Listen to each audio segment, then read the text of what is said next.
En 1950, c'était un lieu complètement désert. Toutes les villas que vous voyez là, c'était que des champs. Il y avait deux entreprises remarquables. Il y avait le cartonnage en face du gymnase. Là, là, il y avait une grande fonderie qui a duré un bon nombre d'années. Et tout le reste, là, c'est pareil, il n'y avait rien.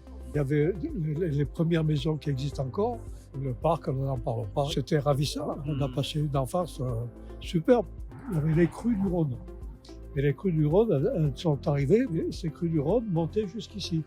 À la dernière, il y avait une entreprise de menuiserie Jourdis et ils faisaient des chaises d'enfants, comme en bois qui étaient montées. Il y avait un plombier zingueur qui était juste dans la même impasse. Et il y avait une entreprise de peinture. Cette porte-là, là-dedans, c'était un garage. Mais avant, c'était pas ça. C'était un lavoir. Les dames se donnaient rendez-vous.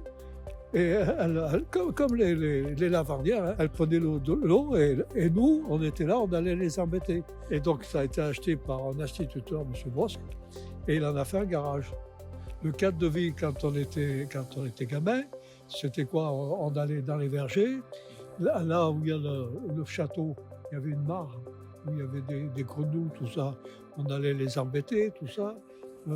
C'était un cadre de vie exceptionnel.